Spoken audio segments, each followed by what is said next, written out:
మహారాష్ట్రలో బీజేపీ వ్యూహానికి సంబంధించి పూర్తి సమాచారాన్ని మా ప్రతినిధి దినకర్ అందిస్తారు. దినకర్, బీజేపీ ఎందుకు ఇలాంటి నిర్ణయం తీసుకుంది? ఆల్రెడీ 106 మెంబర్స్ ఉన్నారు అసెంబ్లీలో బీజేపీకి, అయినా కూడా ఏక్నాథ్ షిండేకి సీఎం పీఠాన్ని కట్టబెట్టడం మనం ఎలా చూడాలి?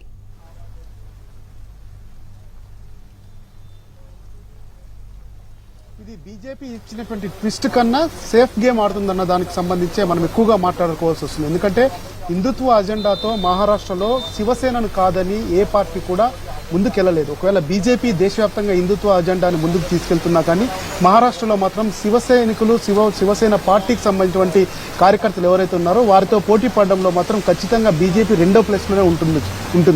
106 స్థానాలు బీజేపీకి ఇచ్చినా కానీ అది దేశవ్యాప్తంగా వచ్చినటువంటి ఇమేజ్ మూలంగా వచ్చినటువంటి ఈ సీట్లుగా మనం భావించాలి. అయితే మహారాష్ట్రలో హిందుత్వ అజెండాను శివసేన కాదు భవిష్యత్తులో మేము మోస్తామన్నటువంటి ఫస్ట్ సిగ్నల్ ఖచ్చితంగా బీజేపీ ఇచ్చినట్టుగా మనం భావించాలి.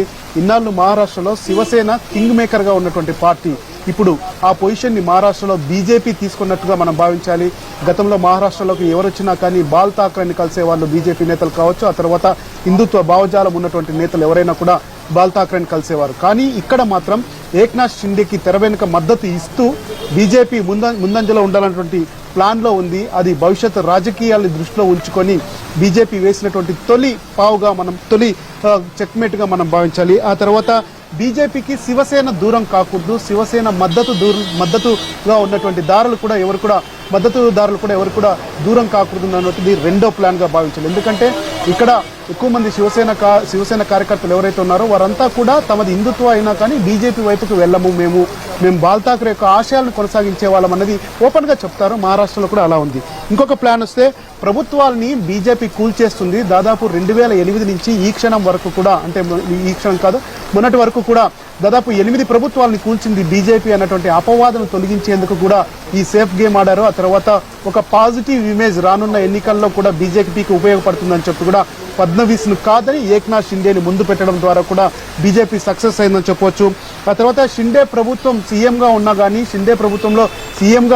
షిండే ఉన్నా కానీ తెర వెనక ఉండి ఆడించేదంతా మాత్రం బీజేపీ అన్నది ఇక రానున్న రోజుల్లో ఓపెన్ సీక్రెట్. ఇప్పుడు బీజేపీ షిండేని కేవలం 40+10 ఇండిపెండెంట్ ఎమ్మెల్యేలు ఉన్నటువంటి మొత్తం 50 మంది బలం ఉన్నటువంటి షిండేని సీఎంగా ప్రకటించడం అంటే ఖచ్చితంగా తెర వెనక ఉండి బీజేపీ ఆడిస్తుంది. గతంలో ఉద్ధవ్ ఠాక్రేని ఎన్సీపీ కాంగ్రెస్ ఇద్దరు ఎలా తెర వెనక ఉండి ప్రభుత్వం నడిపేలా చేశారో ఇప్పుడు బయట నుండి మద్దతు ఇస్తున్నామన్నటువంటి ఒక నెపంతో ఖచ్చితంగా రానున్న రోజుల్లో మాత్రం షిండేని ముందు ఉంచి రానున్న రోజుల్లో బాల్ ఠాక్రే వారసుడు షిండేనే అని చెప్పడానికి బీజేపీ ప్రయత్నం చేస్తుంది. ఆ తర్వాత ఠాక్రే కుటుంబాన్ని, ఎందుకంటే బినా ఠాక్రే శివసేన అన్నటువంటి ఒక నినాదాన్ని ఇక్కడ తీసుకెళ్లే అవకాశం ఉంది. రానున్న రోజుల్లో ఉద్ధవ్ ఠాక్రే ఆరోగ్యం కూడా ప్రస్తుతం బాగలేనటువంటి పరిస్థితి. ఆయనకి 2 నెలల కిందట వెన్నెముక శస్త్రచికిత్స జరిగినటువంటి పరిస్థితి. ఆదిత్య ఠాక్రే చిన్నవాడు కావడం, కుటుంబానికి రాజ్ ఠాక్రే అనుకోవడం, అలాగే నారాయణ రాణి, ఆ తర్వాత ఛగన్ భుజ్బల్ లాంటి సీనియర్ నేతలంతా కూడా ఉద్ధవ్ ఠాక్రేని వదిలిపోవడం కూడా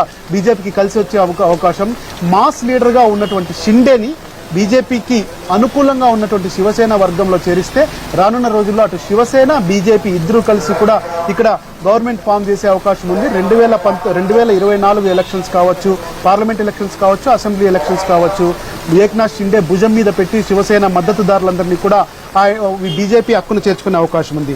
ఇక ఇక్కడ ఎన్సీపీ, ఆ తర్వాత కాంగ్రెస్ కు బలంగా ఉన్నటువంటి ఈ రాష్ట్రంలో ఈ చర్చతో హిందుత్వం మొత్తం గ్రిప్ లో కూడా వచ్చే అవకాశం ఉంది. ఎందుకంటే ఎన్సీపీ అధినేత శరద్ పవార్ దాదాపు కురువృద్ధుడు, రాజకీయ భీష్ముడు అంటారు. ఆయన ఆరోగ్యం కూడా ఇదైనటువంటి పరిస్థితి. ఆయనకు కూడా మొన్న ఆపరేషన్ జరిగింది.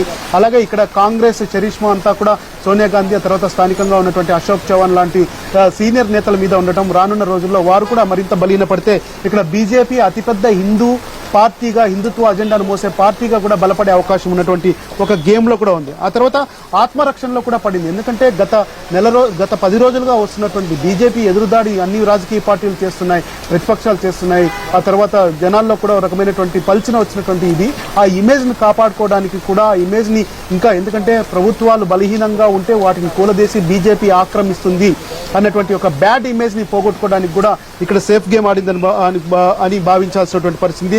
ఫైనల్ గా కూడా ఈ 2.5 సంవత్సరాలు తగ్గి ఉంటే రానున్న రోజుల్లో బీజేపీ గవర్నమెంట్ ఖచ్చితంగా 2024లో కూడా మోడీనే తిరిగి వస్తాడని ఇప్పటికే బీజేపీ నేతలు స్పష్టంగా చెప్తున్నటువంటి నేపథ్యంలో ఈ ఒక్కసారి 2.5 సంవత్సరాలు తగ్గి ఉంటే రానున్న ఎన్నికల్లో 5 సంవత్సరాలు బీజేపీ గవర్నమెంట్ ఫుల్ ప్లెడ్జ్డ్ గా ఫామ్ చేసే అవకాశం ఉన్నటువంటి ఆలోచనతో బీజేపీ చేసినట్టుగా మనం భావించాలి. సో ఓవరాల్ గా చూస్తే ఏక్నాథ్ షిండేకి తెర వెనక ఉన్నటువంటి మద్దతుదారులుగా చెప్తున్నటువంటి బీజేపీ, బయట నుండి మద్దతు ఇస్తామని చెప్తున్నటువంటి బీజేపీ రానున్న రోజుల్లో ఏక్నాథ్ షిండే ఫేస్ తో మొత్తం అంతా కూడా ఇక్కడ మహారాష్ట్రలో ప్రభుత్వాన్ని శాసించేది ఖచ్చితంగా అని భావించాల్సినటువంటి పరిస్థితి.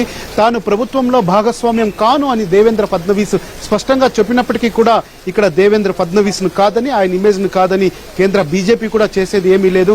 ఆ తర్వాత దేవేంద్ర ఫడ్నవీస్ తర్వాత మెజారిటీ ఉన్నటువంటి లీడరు, ఆ తర్వాత పాపులర్ అయినటువంటి లీడర్లు కూడా బీజేపీ లేకపోవడం కూడా ఈ ఒక ఇదిగా భావించాలి. 2.5 సంవత్సరాల పాటు షిండేని ముందు పెట్టి బీజేపీ తెర వెనుక ఉండి నడిపించడం కూడా ఒక రాజకీయ ఫ్యూచర్ గేమ్ గానే మనం భావించాల్సినటువంటి పరిస్థితి ఉంది.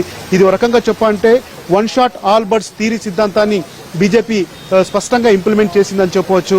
ఖచ్చితంగా కూడా రానున్న రోజుల్లో ఏక్నాథ్ షిండే సీఎంగా కొనసాగుతున్నా కానీ తెర వెనుక నిర్ణయాలన్నీ తీసుకునేది మాత్రం ఖచ్చితంగా బీజేపీని అని చెప్పించాలి. హిందుత్వ వర్సెస్ హిందుత్వ అజెండాలో అంటే బాల్ ఠాక్రే హిందుత్వ, బీజేపీ హిందుత్వలో గత 36 సంవత్సరాలుగా బాల్ ఠాక్రే హిందుత్వ అజెండా మహారాష్ట్రలో నడిచింది. రానున్న రోజుల్లో బీజేపీ హిందుత్వ అజెండా ఖచ్చితంగా నడుస్తుంది. దానికి పూర్తి స్థాయిలో మాత్రం భుజం మోసేది మాత్రం ఏక్నాథ్ షిండేనే అని మనం భావించాలి.